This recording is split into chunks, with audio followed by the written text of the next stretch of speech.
We are live on Facebook. Oh, no, excuse me, not Facebook. YouTube. Hello to YouTube. My name is Sean Wellington. I'm going to learn to look into the camera. I've only been doing this for like 5 years, but I haven't been doing a lot of live streaming. I am the founder and the host of the Suicide Noted podcast, where we have honest conversations with suicide attempt survivors and ideators. Because why? In large part to help more people in more places feel a little less shitty and a little less alone. And the other really big reason is because nobody else is doing it, which is astounding. All right, that's my little rant. I have a few guests here. 3, another might be joining us. All of them are guests of mine from the podcast. All of them are awesome people. And I would imagine sometimes they don't think they're awesome. But I'm going to let them share if I'm wrong. I live in Chapel Hill, North Carolina. I've been doing the podcast since July of 2020. Apple, Spotify, Suicide Noted, it'll come up. 265 episodes or so far since we've started.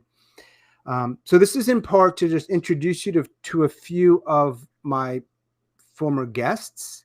Of course, you can listen to their episodes. They're rather easy to find for audio.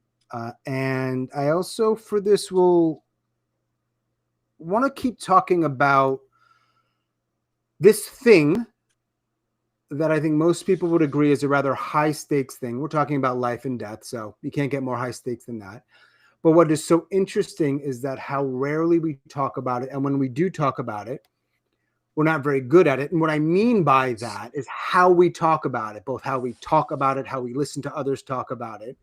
And even the most well-intentioned people, in my experience, we're not really talking about it. We're not really going there. And there's so many people in this sort of space between where they're struggling or suffering or in despair, and they really don't have anywhere to go. And if they have somewhere to go, there's limitations and problems, and sometimes big problems. So they have to make this choice, which only then creates more problems. So the only thing I can do in this world to help, which also all of this very much helps me, is to create a space for people to have these fucking conversations. Now, I don't know, final words, and then I'm going to introduce my guest. Given that this is streaming live on YouTube, frankly, and given the content, if YouTube will even allow this, which even speaks greater to the very problem we're facing. So my guests, and I don't know, I'm wondering how you all can see them, but it's fine. I hope they are visually, you can see them out there in YouTube live stream land clearly. I'm going to ask my guests to introduce themselves and share whatever they want with you, and then we will have a conversation. I'm going to start with Ambient. Hi, Ambient. Hello. Thanks, Sean. I'm super grateful to be here. I am in Alberta, Canada. 2-time suicide attempt survivor and chronic ideator. Not really sure what else to say at this point, but that's the short version. One Thanks quick for having question. me. Yeah, for sure. I love that you're here. I remember vividly our conversation, which I also very much enjoyed. And you've been at a couple of our members meetings or other meetings where we have extended conversations. So thank you. I know you a little bit better that way. I have some follow-up questions for each of you to learn a little bit more about you. And then we'll get into this question. Next up, putting you on the spot, Elijah. Quick intro. Sean, you know me, so that's why you said quick intro because I'm long-winded. But yeah, Elijah in South Florida, born and raised originally in California, but I've been out here since 2012, and I am a suicide attempt survivor. Had a couple of shots at it. Obviously, I didn't succeed, um, and it's some days it's good, some days it's bad, but here I am, and today's a good day because we're all here and doing this, just meeting, just showing up is a lot in itself for people like us at least. I'm not Yeah. speaking for everybody, but I know just showing up is a big deal. So Yeah. Don't be fooled by Elijah's background. He likes to read, but not that much. Next up is Dita. Hey, so I'm Dita. I am from Riga, from Latvia, from Europe. So a little bit different time zone here. Yeah, in 2010, 2012, two suicide attempts. Almost, I would say, another not full, but partial attempt last year as well. So, but still figuring it out, still having some other issues, some other problems, but probably we'll go with that on a little bit later on. But yeah, mainly from Riga, Latvia. Yeah. So far we have two people from the United States, one person from Canada, and one person from Latvia. So if you're wondering if this thing we're talking about, the S word, but we will actually use the name suicide, is contained to a particular area, and I realize most people don't think that, but nonetheless, it is clearly a universal thing. I don't know if Elizabeth, whose name says Elizabeth, and I hope she's okay with that. Can we hear you? I don't know. Can you? Yes. Yes, we were Oh, having some wow. technical Yes, we can. difficulties. So, Elizabeth, would you do a brief introduction as well? My name is Elizabeth. I live in the US in the Pacific Northwest. I was close to, I think, a successful suicide in 2016, and since then have come close a few times. Thank you. They say not to vape when you're live streaming, but they also say not to have a podcast about suicide. So whatever. Good luck. You fucking rebel. You just need to whip out Yeah, some oh, I'm guns. such a rebel. If that upsets people, though, I mean, come on. You just need to All right, pour a drink of alcohol and bring out a gun, and then you right. So we know a little bit about each other. Again, I don't know who's seeing this. If you're out there, I also don't know how the chat function works, and if it's even set up on YouTube. That's a little risky, of course. But for now, if I can leave that on, I would love to be able to get chat. By the way, if when you're not contributing, if one of you has the opportunity to go to the YouTube channel Suicide Noted, I think you should be able to find it that way. I'd like to see if this is being seen. If not, it's still a great conversation and it is being recorded and I can use it some way.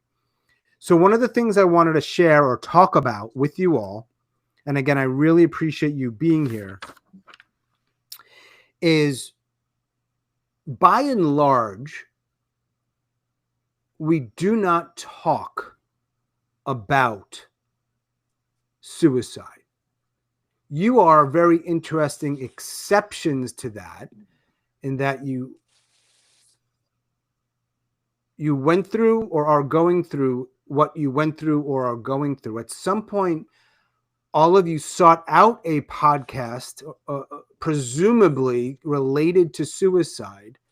You then reached out to me, a then stranger, kind of, though maybe you heard my voice a little bit, decided to connect with me, come to speak with me, and you very much did just that. All of your episodes, I'll remind people again, are on the Suicide Noted podcast. You did that. So the question to you all, given that, even though you do at least once in your life, and I imagine more, do talk about it, why don't people talk more about this? I'll leave that as an open question to whoever wants to chime in. Why not? I think if I could comment, I think that there's a couple of, I mean, obviously it's perspective, viewpoints, but I consider this like a prison planet, and we're kind of like the main characters of our story, of course, but everybody else is kind of, they're not like real, if that makes any sense. Like they're a character, and they're a character in our story, and I think that talking about stuff like that, it means eliminating them from our story. So it's kind of like a, I don't know. I mean, I I really don't think, understand why that's just one topic why we can't. Go ahead, Tita. yeah, sorry to interrupt you, but I think No, it's just a little bit risky topic. At least not where I live in. In Latvia, it's not so risky, but as far as I've heard the podcast, I've heard quite a lot, especially lately. But it sounds quite risky to talk about it, so maybe it's better to keep it silent. But Is it just here in the States or is it like you're in Europe? Yeah, I in mean it's my, in I'm not sure in, Canada. at least in my country, it's. I mean, I can briefly talk about it with my therapist, with my psychiatrist, and I can feel safe to talk about it. But as far as I have heard the podcast, it sounds risky. I don't think I would talk about it so easily. I mean, it wasn't easy to me to speak about it, but if I would be in States, I probably wouldn't speak about it, as far as Hmm. I have heard. Dita, what do you think the consequence, like, what's your conception of what a consequence of you talking about it in the States would In the be? States, I mean, I have heard a lot about getting in some institutions and stuff like Mhm. that. So that might be risky. Here, it's not like that. so one of the Maybe I'm things, wrong. Maybe I'm wrong. I'm not sure. Maybe I'm wrong. yeah, no, one of the reasons I'll chime in that people don't talk here is just that many of the places where you might want to talk, and there's two things I'm kind of talking about like the people we've deemed appropriate to talk to about it, call them therapists, counselors, whomever. If you say certain things, you may very well end up in a hospital of some kind That's against your will. Okay, that's number there's one. some yeah. And number two, the other part of that, which is a larger part of the conversation, why don't we talk about it even with people close to us, if we have people close to us? And that overlaps a little bit too, because of course they could call somebody, but even just that dynamic of, I'm not sure I want to share this with my spouse or my sister or my partner or my child or my coworker, all of that sort of tied in. So I digress a little bit. Elijah? I was gonna say that I think that where we're supposed to be able to talk about it, we can't talk about it. And I mean, speaking from my perspective, talking to therapists, because one of my therapists in the introduction part, he asked me, he says, um, and this is when I was skittish to talk at all.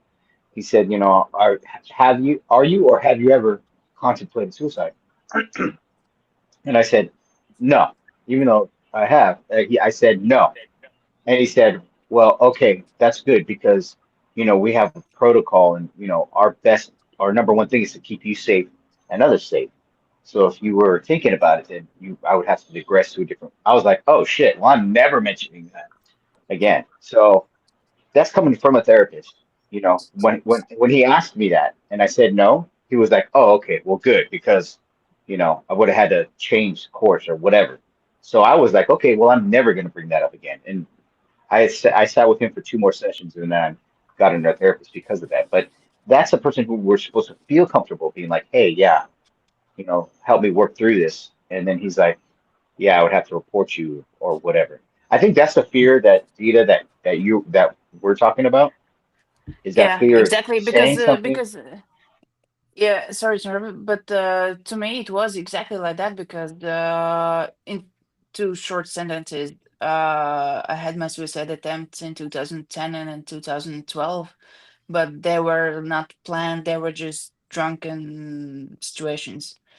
And later on, I started to go to a therapist 3 years ago, almost 3 years ago.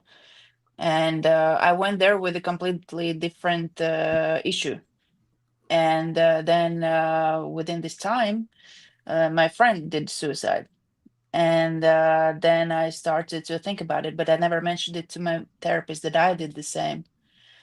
And then I started to listen to this podcast, and I was just scared to talk to my therapist about this. because I heard that Mm. you can get into some hospitals and stuff like that, and I never wanted to do that because at the time I didn't have that issue. That's why I'm saying that yeah, it was like that. So hang on one sec. Apologies. Slight tech issue. Nothing. No big deal.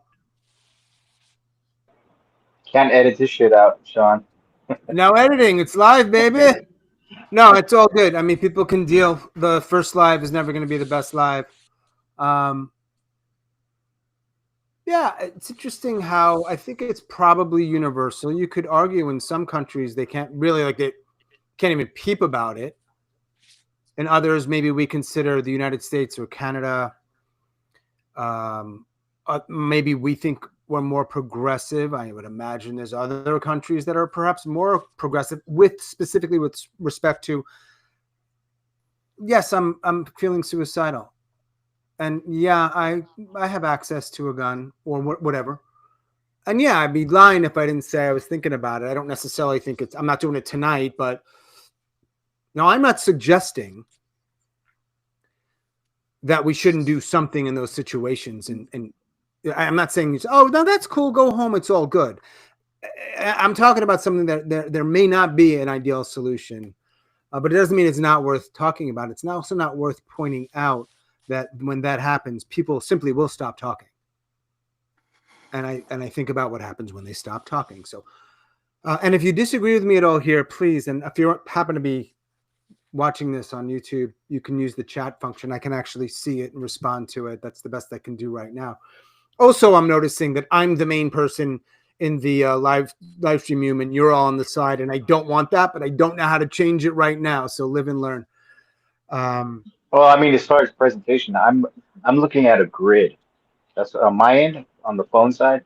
I'm looking at a grid with everybody's kind of like Yeah, team same to or me. Okay. Same to me. All right. Same So to me. maybe it just depends. but yeah, I think if you sideswipe, you can go to a different format, like a grid view or a Oh, I slide see. view or whatever. Okay. So again, I want to get back to that. So why? So are there other sort of reasons or other ways to approach that question? Why don't suicide attempt survivors? But let's broaden that out, because there's a whole lot of people thinking about it that are not survivors because they've never tried. We can group them into the category of ideators, which for some reason, when I write that down in a Google, they don't know, it's not spelled right to them ever. I'm like, it's not even a word. It's not interesting. I didn't So know that word. I didn't know that word until I started to listen to your podcast. yeah, like one, I don't even know the exact definition. One who ideates is sort of perseverating or ruminating or thinking about it to varying degrees. That might not be the accurate. It's how I use the word. And there's also people that are on that path, many millions. This is not hyperbole, who are scared. And what I imagine happens is most people, not all, do want to talk about it. And they do talk about it. And then stuff happens. I think that in a social aspect, Sean, if I could, I think it's kind of like the news, how they would consider preventing. Like the news never covers bank robberies. And the reason why they don't cover bank robberies is because it can attract other people who are thinking about bank robberies, and therefore more bank robberies would occur. When there's bank robbers, there's people robbing places all the time happening in America especially. And the news is forbidden to talk about it because it's promoting, you know, bank robbery. So they don't. So I think that's kind of a way of society's way of saying we can prevent this by eliminating speaking about it. I think. I don't know. I'm not trying to, you know, No, I'm yeah, I just know. I making don't know either. some. I know that there's a lot of, there's a good amount of information out there about how the media should cover it, headlines, certain words they should use. And I'm not necessarily against that. If there is clear evidence that a particular headline might, I don't know, give someone an idea I'd like to see evidence on that. I don't know, but it might be out there. There was a real idea that the idea of copycat is also a thing. So I'm not an expert in that. I don't pretend to know it.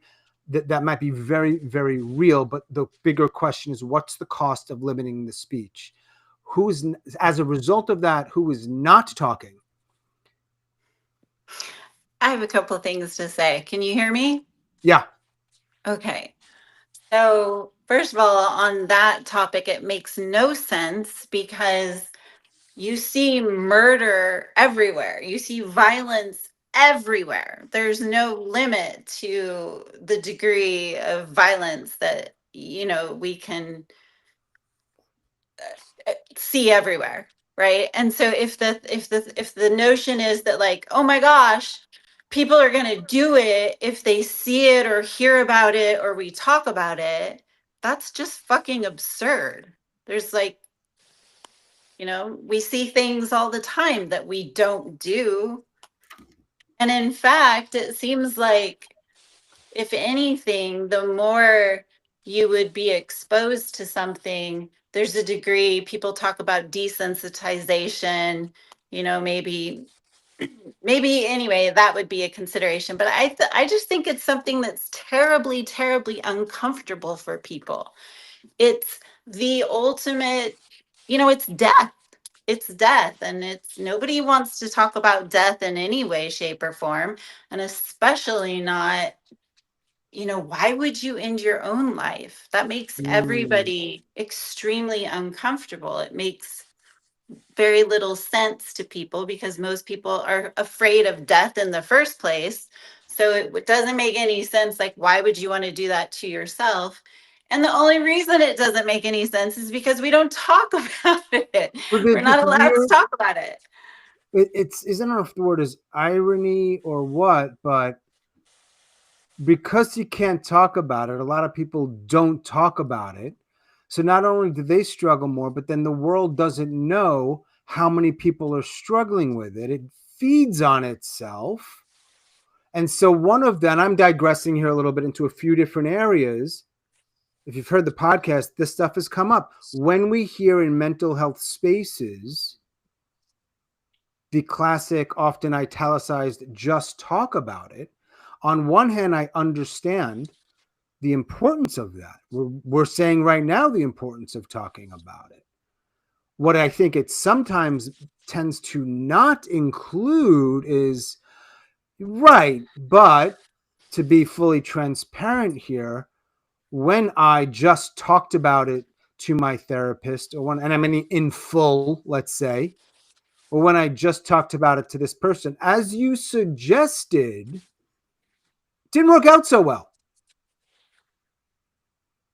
So then, and this is this thing that I keep seeing, and I'm asking, you can tell it's a little charged. I clearly have some feelings behind this, but I'm also confused.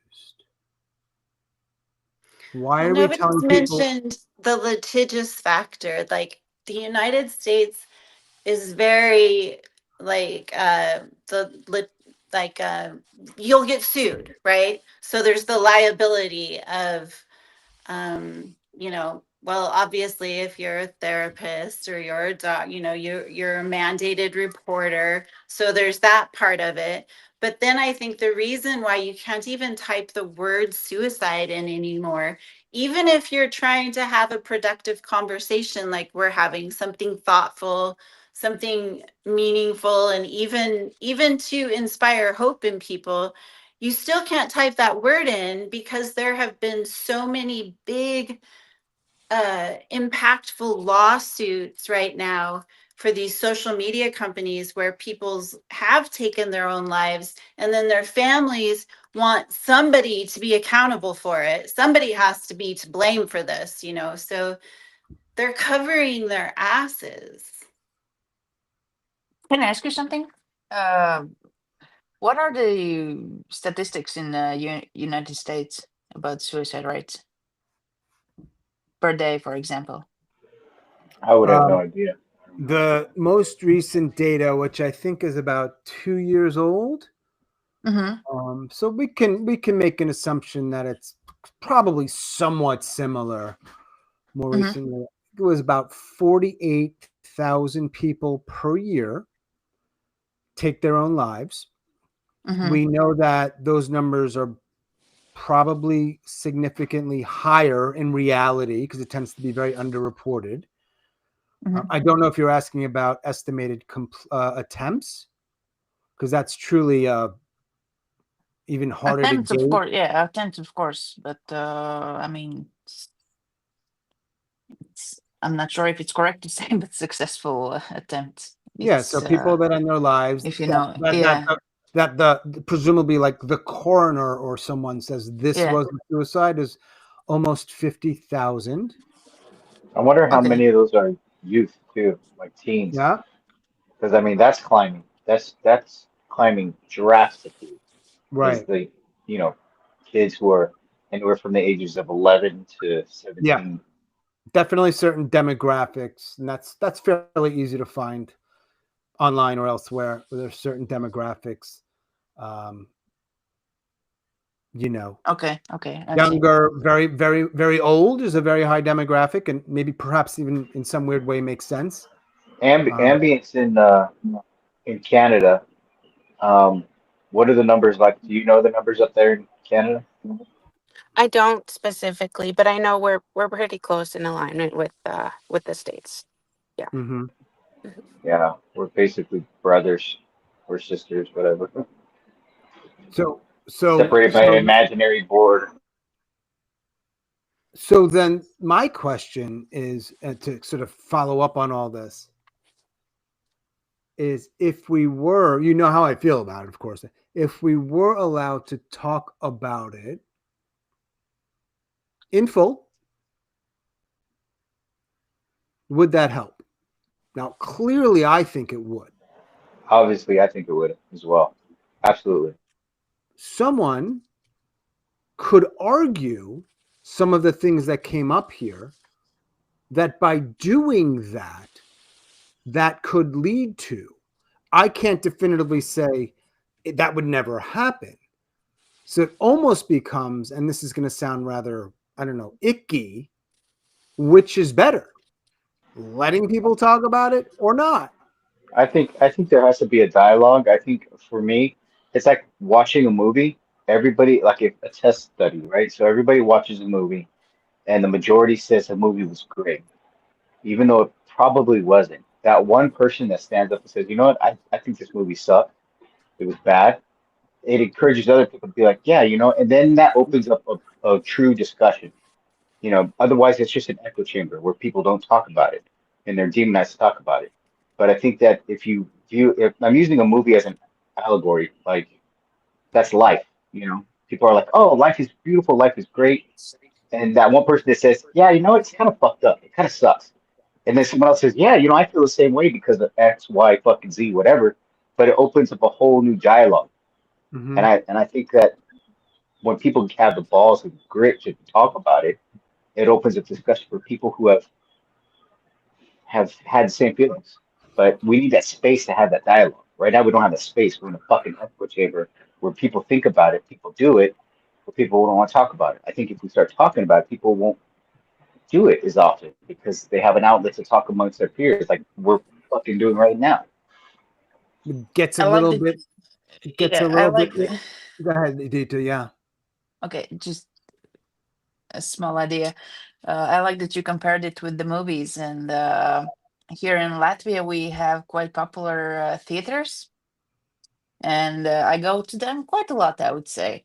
And I would say 8 out of 10 theater, how it's in English, theater Like plays, plays, yes, drama, that yeah, plays it. plays, yeah. Uh, there is mentioned suicide. And I sit there Oh every wow. single, yeah, and every single time I sit there and I feel so uncomfortable there because I've been there, I've done that, and they just joke about it. Mm-hmm. And that's sad. Oh man, damn. Yeah. So it's not that it's not mentioned anywhere. because why you asked about the suicide rates here in Latvia, I remember when I had my podcast episode with Sean, I mentioned that there was one per day, and I specifically today checked it one more time, and it is actually one per day only. Mm-hmm. Wow. Okay. Okay. I remember your episode, by the way. Oh, really? Okay. Yeah. So, hmm. This goes back to your original question, Sean, but when I guess was too naive and I did openly talk about it with close people in my life, I found the narrative immediately flipped to focus on them and how what I was doing was like going to be hurtful to them and all of that. So then that added guilt kind of shut down the conversation entirely. Right. Um, Right. so I think Ambient, are that's you? sorry. I just want to ask you, are you the one that was in Utah, the LDS? No, That was that's not it? me. No. No. Oh, okay. So yeah. So ambient, like it's right. So when we talk about why don't or even why can't we talk about it, I mean, right. I mean people like therapists and counselors, but I also mean friends and family. I mean, it really is essentially everywhere, and most people. Um, and then I wonder. So you get to a point where you've either exhausted all of that, or even if there are people out there that might want to hear you in a way that you felt okay about, you're going to stop trusting for very understandable reasons. So then what happens? Sean, could I Yeah, ask you a question? then you follow through and you I attempt. mean, so then the very thing we're doing, particularly in the more like therapist stuff, less so than friend stuff, but it does overlap a little bit, is like all of this stuff is simply leading to the thing that you're saying you want not to happen.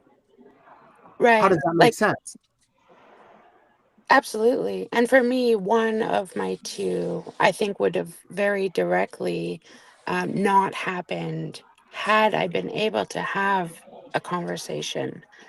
Um, but so not only did the conversation not happen in a way I needed, but the added amount of guilt, it just pushes you further, right?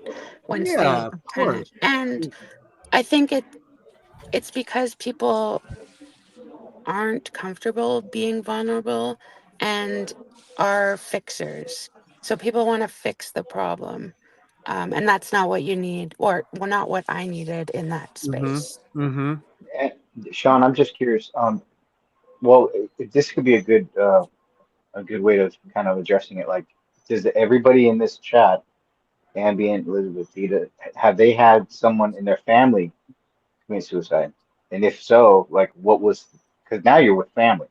Like, what was that? What was that dialogue? Was there a dialogue? Did people talk about it within family? Because usually, when you're around family, you can talk about anything and everything. But if you're Sometimes, impacted, right? well, yeah. But if you're impacted with something like that, it affects the whole family. I wonder if that's discussed. Because in my situation, I had an uncle in 1993 who committed suicide, and we had the service and everything like that, but no one talked about it. It was just kind of like he died, like You know, was. I had a my close friend, and this was it have been I think 97, end his life, a cop. It's come up on the podcast here and there. He didn't talk to me about it, even though I was living abroad, so I didn't see him much. But nonetheless, I don't know if he shared it with people in his family. Based on conversations I had afterwards with family and friends, there was just nobody had a clue. So it suggests maybe it didn't come up. But also, and then I shall stop talking. It was interesting to hear the conversation after, like you were just alluding to. And it wasn't, I would say, negative, but it was then tended to be more like and for understandable reasons, more, I don't understand. Mm. He had so much to live for. Such a great guy. All true things, you could argue. I can make a list for you of all the reasons he should have stayed alive. But what does that mean? But did anybody, in my own experience, I have no idea, of course, what his mom and dad might have been talking about behind closed doors, but there was never really a conversation.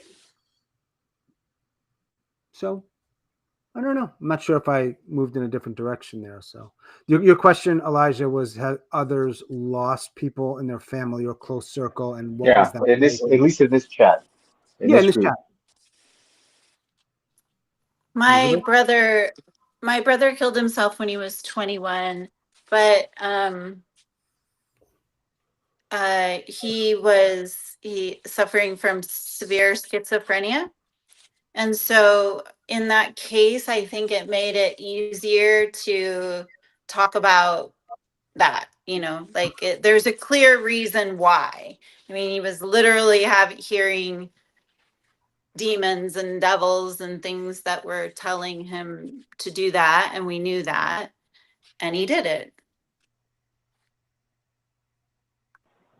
So Jesus. that's like a very different kind of thing. But I have had close friends and other relatives who did commit suicide as well. And in those cases, there were some really uncanny experiences where one in particular, the entire funeral, it was never mentioned that he took his own life. And it was just this, it was as if he just died out of nowhere for no reason or something. And nobody Yeah, that's how it wanted was to on talk mine. about Yeah. that. Felt different. I haven't lost anybody, but my brother did attempt, and he was in hospital for quite some time. And it was interesting that, yeah, there was like direct instruction from my family that that is not what happened. Don't tell anybody, that kind of thing. And at the same time, they constantly said, "We wish he would have talked to us." And I'm like, well, Was that before no. your attempt, Ambient? It was Or after after? mine, actually. Yeah. It's an Wow. interesting point you bring up, Ambient, in terms of like wishing the person had talked about it. And of course, everyone's different. And some people, maybe no matter the environment, would never have talked about it. Sure. Um, and I'm careful with my words here because I want to be really clear that I'm not pointing any fingers at lost survivors in any way. But chances are there are probably things people can do to increase the likelihood that this person will open up. And maybe they're doing things with the biggest hearts in the world that are getting in the way. Maybe. I don't know. Whether Ultimately, it's I have fear or go two. ahead, Dita. Sorry, I have two examples. So one in my family, I would say my grandmother's sister's husband did suicide, and it was just a fact that it was a death, and that's it. It was never talked about. But at the same time, I also had a high school friend, childhood friend, who just crashed his motorbike. It was just an accident. And also there was a funeral, and I remember I came back from the funerals, and my parents asked, not they didn't ask, hey, how do you feel, like is everything is okay and stuff like that, but they just asked, oh, how does funeral now happen these days? We haven't been to funerals for so long time. And it's like you don't even ask how do you feel. It's just like how does it happen? So it's not just about suicide, it's death in general sometimes, I think. I agree. Yeah.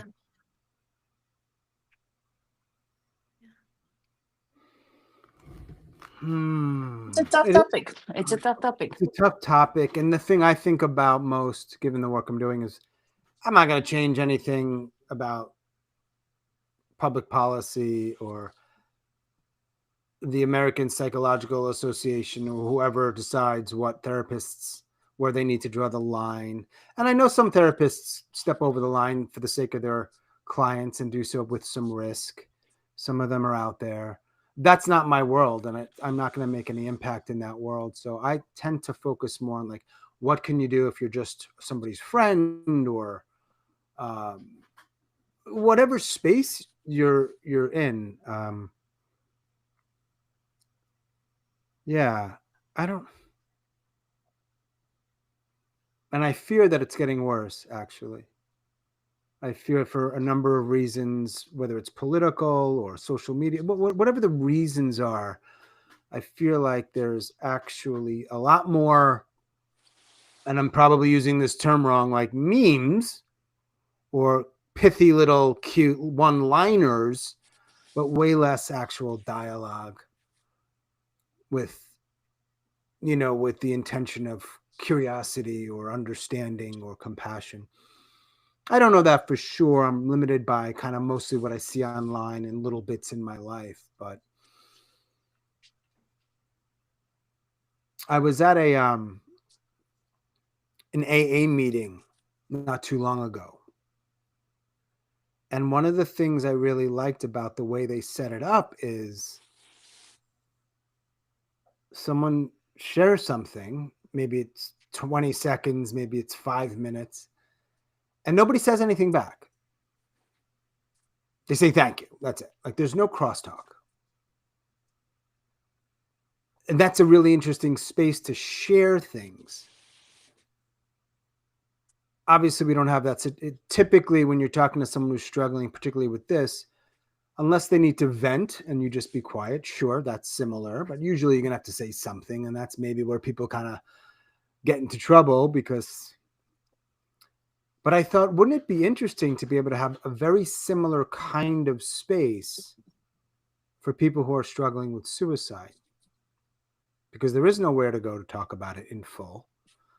And the idea, take the 12 steps out and the God stuff, just the idea that you get to go somewhere with people who are in some ways struggling in a similar way, and you just get to talk about it, and nobody says anything. Maybe after the meeting, people are smoking a cigarette and talking, sure, but and then it ends there, and you go home, and then the next week you can go there again if you want to do it or not. Sean, I used to attend NA, and I thought the exact same thing, that Yeah. this would be like hugely impactful if we had a group of attempt survivors in that same kind of environment. Right. I went one step further and started Googling, is there something like the 12-step program for suicide attempt survivors? And interesting, it's a very decentralized organization, so I don't know how it works. So there were a few. I don't know if it was SA or what they actually called it. There were none in North Carolina. I think the closest one was 1 or 2 states away. And I don't even think they're in operation anymore. Sad but true. So I don't know how they were set up. I don't know why they didn't work out. I don't know for sure if they're all done. I do know of other support groups, if we want to call it that exist out there that do a good job and let you talk, but there's still always some line you can't cross. If I'm running that group and someone says after I leave the meeting, I'm going to go crash my car into a wall, I don't know. I might step in. I'm not saying this is easy. It's a no-brainer. But there's just nowhere to talk about it. And I have no doubt, without having empirical evidence, I have zero doubt that one thing is responsible for a good number of deaths or near deaths, specifically around suicide, and certainly a lot of suffering. Zero doubt.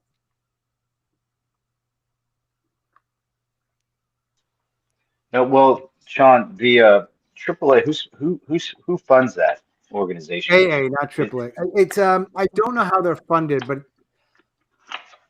It's a self-funded, like it's yeah. They get Do a you think lot. it's They get a lot of donations and probably large donations. because I know that those groups do exist, once you're institutionalized. You know, Maybe. Okay. once you're in there, then every day you have group sessions. You know, that's part of the deal. Yeah, but Elijah, Outside of well, that, but as part of the deal, and I don't know if this is true because I've heard from guests that sometimes in certain, like maybe it was, I don't know if it was CBT or DBT, intense therapy, it was designed to let you say anything you wanted to say, including that. I was like, that's really cool. Okay. But the thing is, if you talk about remaining suicidal, you're not getting out of there. right, I'm not right, suggesting that you should be let out of there. That's a different part of the conversation. I'm simply saying, let's say after a few weeks, you want to go home. Every single, not every, almost every person I talk to, and this is more on the short-term stays, psych units, the majority say, I knew what I had to say to get out, even if I didn't feel that way. And the thing they needed to say to get out is, I'm not thinking about it anymore, certainly not intensely. And I will tell you that more times than not, that was a lie. Because they wanted to get out of a place that they deemed wasn't helping, because sometimes it's not helping.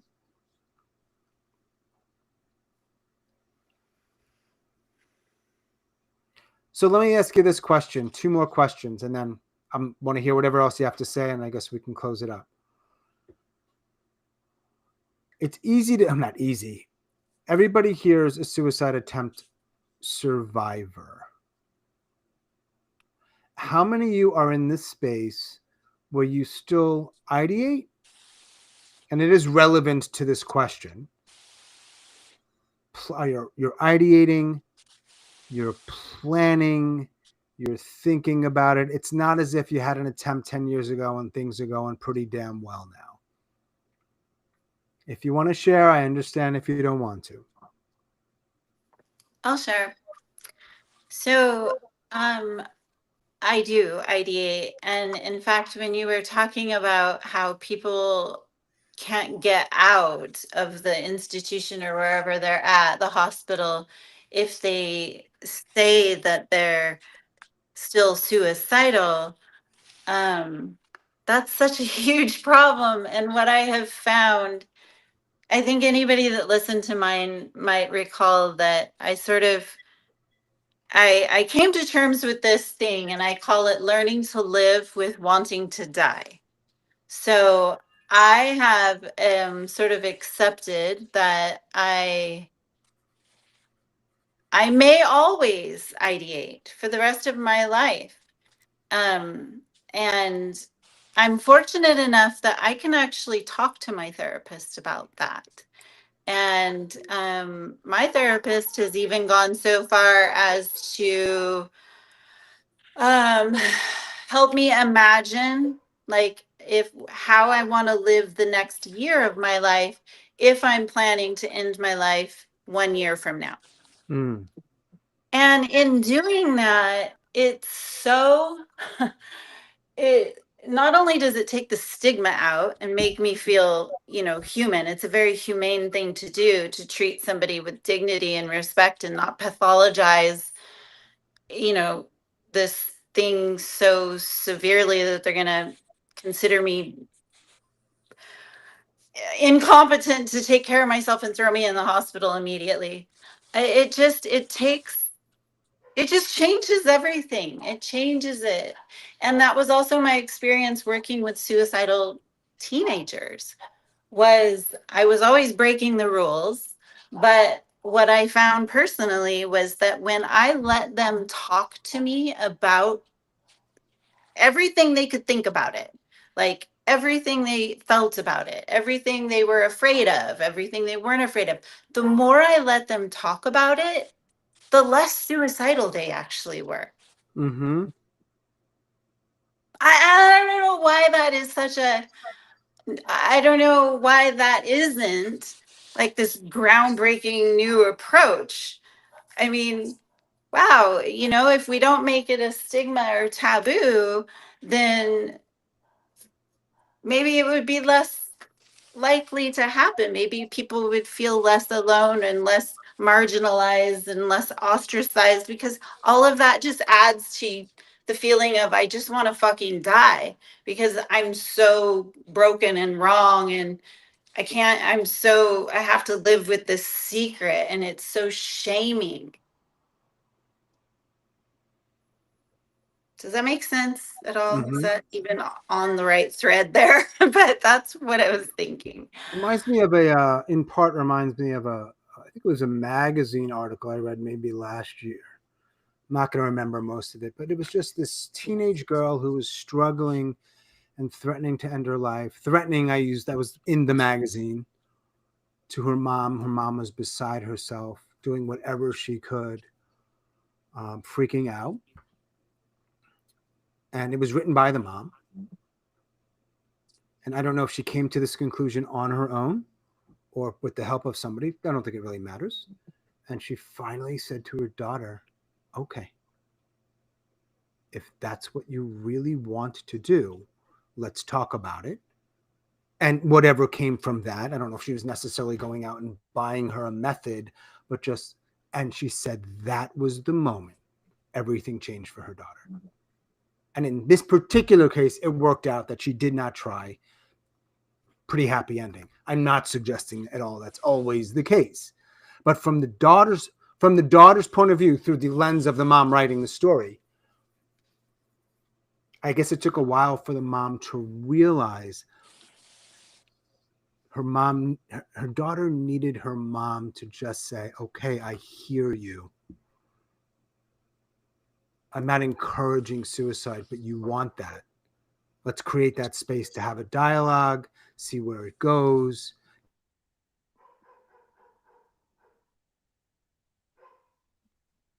Parent, and I'm not one. I won't take one moment. No, none of me knows what it's like to be a parent. I might freak out, get afraid, and get uncomfortable, and do everything I say I don't like when people do here, admittedly. So kudos to her, but it was an interesting thing to read, and it was very well written. In fact, I wish I could find that article because I'd like to share it. It was powerful. It's sort of like in alignment with the harm reduction model. Also working with children, I learned pretty early, and even with my own child, that the more, so for example, and I'm not saying that this is all right. There's always exceptions to the rule. You have to have relationship, and you have to communicate, and you have to recognize everybody's in a slightly different, there's nuance. But for the most part, the kids whose parents overreacted in the sense of, oh, they were seen at school like using something to, cut themselves with, then it was like all the sharps got locked up in the house, everybody was informed, everything was restrained. The more that kid sought out ways to cut themselves over and over and over again, there is an obvious pattern to it. And then those who were allowed to talk about, you can do this if you want. Can we talk about how it feels and what function it serves for you? And after that, then it's like, could there maybe be something else that could take its place? Or it's just this process of being able to have the conversation in the first place. Instead of it being so taboo and so absolutely wrong, there's something about being empowered. There's something about being given not just the power, but there's something, it's dignity, it's humane. As soon as, they finally say, okay, tell me more about this. Let's actually not, instead of pushing it away, let's talk about this. Let's hold space for this and actually turn it over and look at it from different angles. And it makes a huge difference. Mm-hmm.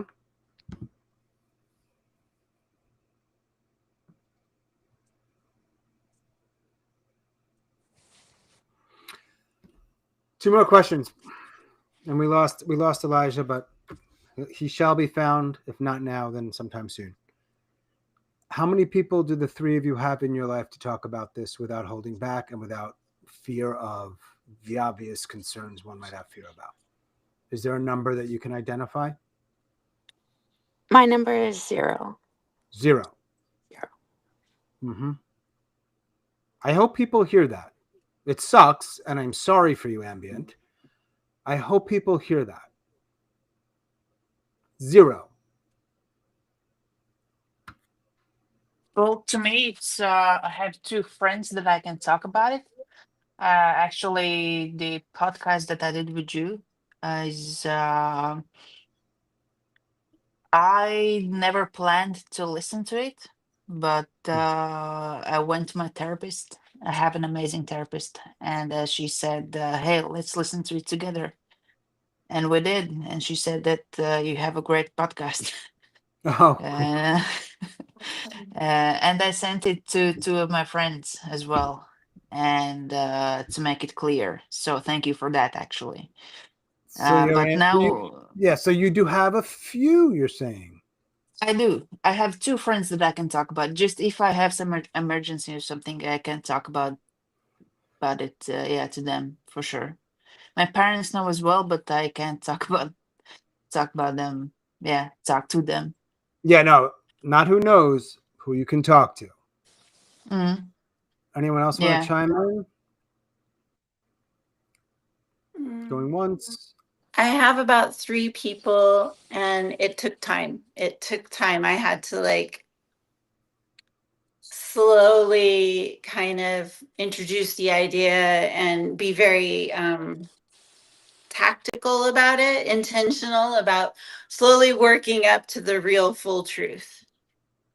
Yeah. So I have 3 people. Okay. The last thing I want to do, and then you can add anything else you want, given that we're talking about essentially talking, how we talk and who wants to talk and the stakes and what happens if we say this or this or not that, is when, and this is going to be a tough one because this is not a communications class, right? I'm not suggesting here's exactly, because it doesn't quite work that way. Communication is nuanced and it's personalized and it's all these things. And I don't have any fancy acronyms and I'm not asking you to come up with any. When you think about the conversations you have in your life, when you do talk about it, when sometimes they don't go as you want to go, specifically around this, and perhaps there are fewer and fewer of those occasions because, well, why would you keep talking to them? Is there, look at me, look at Sean trying to end up on an up note. What happened? How much coffee did this guy have today? You kidding me? Is there something you could say to somebody who might hear this and say, if you are engaged in a conversation with somebody who brings this stuff up, what is something they might want to consider doing or saying, or perhaps not doing or not saying? And let me add one little caveat. You can say whatever you want, but saying just listen is not enough because clearly people don't quite know what that means. So I'm asking for specificity here. Any takers on that question? Can you restate it in a simple way? That was about as simple as I could go. Basically, when you're talking to somebody about this, what's one thing they can do or not say that might help? But let's get more specific than saying something like just listen, because it's very broad. Not that there's anything wrong with saying listening would be a good idea, because I get the sense that either people don't really know for how me, to do it's it. always what is there anything, and I can tell the difference between when somebody's being genuine and they're not, but Sure. I appreciate it when somebody asks if there is anything that they can say or do that I would like them to say or do. That's it. They ask me if there is anything, and then that gives me the room to say yes or no. To me, I remember I sent the podcast to two of my friends, and I was away. I was out of country, and I sent it in the morning, and in the evening I had an plane back home, and I turned off my phone. And when I landed back, I had replies from my friends, and basically both of them said that, "Hey, I see, I understand you. for one of them, it wasn't surprise really because we had a common friend who did suicide, and she saw how I reacted to it, and they basically were supportive and said that if there's anything at any time you want to talk about it, you want to meet, we can do it, no problem at all. And this is how I actually feel, that I know that I can talk to them at any time. And but there wasn't anything like specific, maybe as you wish to hear, but at least in general perspective, that yeah, I felt that someone was there for me. I'm not sure if Ambient's. I see her here, but she might have had to leave. I know Elijah left. I am here. I'm about to leave. But I wanted to say I agree with Elizabeth, like the opening up and asking me what I need. That is super valuable, I think. Not them making an assumption or wanting to fix it Mm-hmm. or anything like that, but just giving me the agency in the moment. Yeah, that's something I think a lot about, and I like when you have the impulse to do the thing. Let's say it's, yeah, you should do this or some sort of solution. One easy workaround is just to ask the person if they're open to that, and then you can share it. And if they don't want you to do that, then your words would have never landed with them anyway and would have just probably created some tension. So asking that is such and not easy, but like, it's just ask. Just ask. Because I know, like, I understand that this is uncomfortable for them as well. So I don't expect it to be easy, but for them to put aside themselves and kind of keep the situation focused on my needs, I think that's critical and very Yeah. valid. But Thank you all. if a friend of yours would ask you, "Hey, how can I help you? What can I do for you?" and so on, would you know what to answer? I don't know that I would actually, because I Yeah, haven't that's had why I'm that. thinking. Yeah. But then Okay. if somebody asked me that question and I couldn't answer it, it still does some good, right? Because now I'm like, Yeah. okay, this is how they communicate with me. Now I know that they're not going to do X, but instead they're more likely to ask that question. So it creates this additional trust, at least for me. All right, I'm going to go back and talk to you next time, maybe, as opposed to not. Absolutely. Yeah. And maybe also you start a conversation that Ambient doesn't know how to answer, and maybe the two of you can explore that together. But she's given permission Yeah, because exactly. the person asked the question. It's Hmm. so vital. No, So I agree. I'm going to close it up and thank you all. If you have anything else to share, by all means, do it. But before you do it, I just want to let anybody who might see this, and hopefully it's more than just us, but these things take time to grow. I will be doing this somewhat regularly. I don't have an exact schedule with suicide attempt survivors and ideators. In large part, the people I've already talked to, but I'm not absolutely married to that. About different questions and different ideas. And some of them will be with specific groups or demographics. So, for example, I'm planning a live in which I'm only speaking with people who are currently suicidal. And I'm planning a live in which I want to talk to people who have multiple hospital stays and really get their point of view and dig in more than I can typically do on the podcast. And what are those experiences like for you, and what works and what didn't work, and all of that kind of stuff. In the meantime, if you are wondering, suicidenoted.com, actually, that website is being worked on, but the podcast, Apple, Spotify, elsewhere, you can find it very easily. Have a listen. There's all kinds of ways you can reach out if you're curious to learn more. I'd love to talk with you. Did I nail that? Do we have anything else we want to say, ladies? Thank you, Sean. And Thank thank Yeah. you, you. Dita. And thank you, Ambient. Thank you.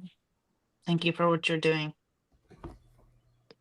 Appreciate y'all. I'm going to end this. If I end this, I'm not sure you all go away, but the live might stop. I'm learning this new platform. Goodbye, YouTube land. Talk to you soon. Ciao. Yeah.